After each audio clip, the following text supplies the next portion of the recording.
1. The Fundamentals. Why Tiny Changes Make a Big Difference. Chapter 1. The Surprising Power of Atomic Habits. The surprising power of atomic habits.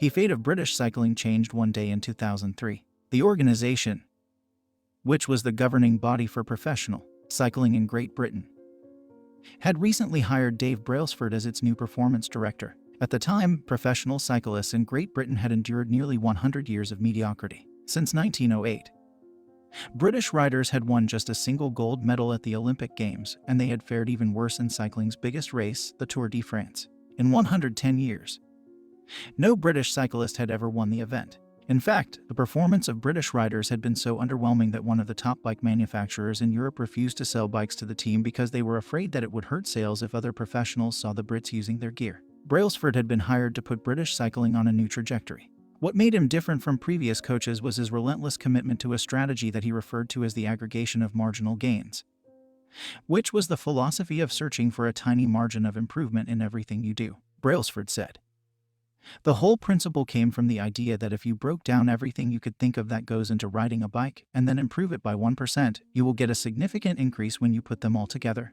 Brailsford and his coaches began by making small adjustments you might expect from a professional cycling team. They redesigned the bike seats to make them more comfortable and rubbed alcohol on the tires for a better grip. They asked riders to wear electrically heated overshorts to maintain ideal muscle temperature while riding and used biofeedback sensors to monitor how each athlete responded to a particular workout. The team tested various fabrics in a wind tunnel and had their outdoor riders switch to indoor racing suits, which proved to be lighter and more aerodynamic. But they didn't stop there. Brailsford and his team continued to find 1% improvements in overlooked and unexpected areas. They tested different types of massage gels to see which one led to the fastest muscle recovery. They hired a surgeon to teach each rider the best way to wash their hands to reduce the chances of catching a cold. They determined the type of pillow and mattress that led to the best night's sleep for each rider. They even painted the inside of the team truck white, which helped them spot little bits of dust that would normally slip by unnoticed but could degrade the performance of the finely tuned bikes. As these and hundreds of other small improvements accumulated, the results came faster than anyone could have imagined. Just 5 years after Brailsford took over, the British cycling team dominated the road and track cycling events at the 2008 Olympic Games in Beijing, where they won an astounding 60% of the gold medals available. 4 years later, when the Olympic Games came to London, the Brits raised the bar as they set 9 Olympic records and 7 world records. That same year, Bradley Wiggins became the first British cyclist to win the Tour de France. The next year, his teammate Chris Froome won the race, and he would go on to win again in 2015, 2016, and 2017, giving the British team 5 Tour de France victories in 6 years. During the 10-year span from 2007 to 2017, British cyclists won 178 world championships and 66 Olympic or Paralympic gold medals and captured 5 Tour de France victories in what is widely regarded as the most successful run in cycling history. How does this happen? How does a team of previously ordinary athletes transform into world champions with tiny changes that, at first glance, would seem to make a modest difference at best? Why do small improvements accumulate into such remarkable results? And how can you replicate this approach in your own life? Why small habits make a big difference. It is so easy to overestimate the importance of one defining moment and underestimate the value of making small improvements on a daily basis. Too often, we convince ourselves that massive success requires massive action. Whether it is losing weight, building a business, writing a book, winning a championship, or achieving any other goal, we put pressure on ourselves to make some earth-shattering improvement that everyone will talk about. Meanwhile, improving by 1% isn't particularly notable. Sometimes it isn't even noticeable, but it can be far more meaningful, especially in the long run. The difference a tiny improvement can make over time is astounding. Here's how the math works out. If you can get 1% better each day for 1 year, you'll end up 37 times better by the time you're done. Conversely, if you get 1% worse each day for 1 year, you'll decline nearly down to 0. What starts as a small win or a minor setback accumulates into something much more. 1% better every day. 1% worse every day for 1 year. 0.99365 equals 0.031% better every day for 1 year. 1.01365 equals 37.78. Figure 1. The effects of small habits compound over time. For example, if you can get just 1% better each day, you'll end up with results that are nearly 37 times better after 1 year. Habits are the compound interest of self-improvement.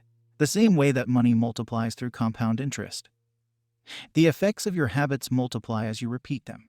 They seem to make little difference on any given day, and yet the impact they deliver over the months and years can be enormous.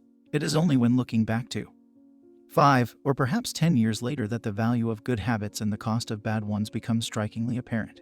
This can be a difficult concept to appreciate in daily life. We often dismiss small changes because they don't seem to matter very much in the moment.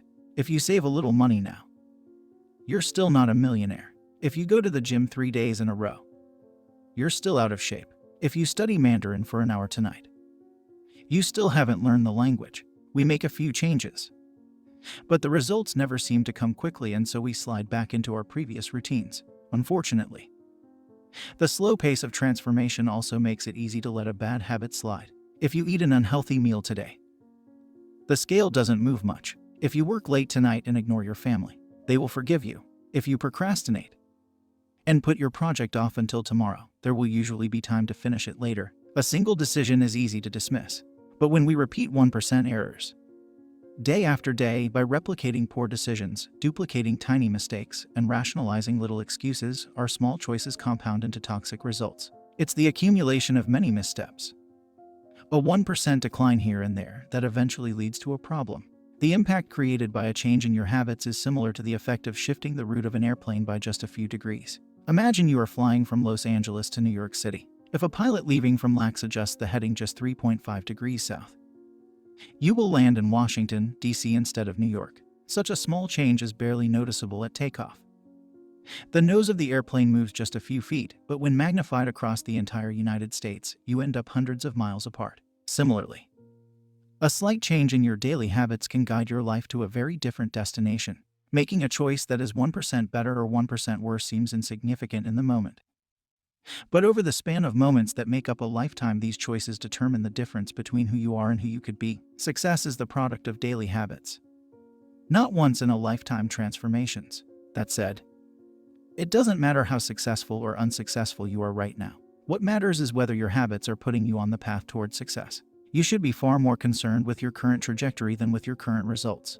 If you're a millionaire, but you spend more than you earn each month, then you're on a bad trajectory. If your spending habits don't change, it's not going to end well. Conversely, if you're broke, but you save a little bit every month, then you're on the path toward financial freedom, even if you're moving slower than you'd like. Your outcomes are a lagging measure of your habits.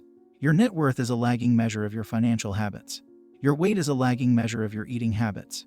Your knowledge is a lagging measure of your learning habits. Your clutter is a lagging measure of your cleaning habits. You get what you repeat. If you want to predict where you'll end up in life, all you have to do is follow the curve of tiny gains or tiny losses and see how your daily choices will compound 10 or 20 years down the line. Are you spending less than you earn each month? Are you making it into the gym each week? Are you reading books and learning something new each day? Tiny battles like these are the ones that will define your future self. Time magnifies the margin between success and failure. It will multiply whatever you feed it. Good habits make time your ally. Bad habits make time your enemy. Habits are a double-edged sword. Bad habits can cut you down just as easily as good habits can build you up. Which is why understanding the details is crucial. You need to know how habits work and how to design them to your liking, so you can avoid the dangerous half of the blade. Your habits can compound for you or against you. Positive compounding. Productivity compounds.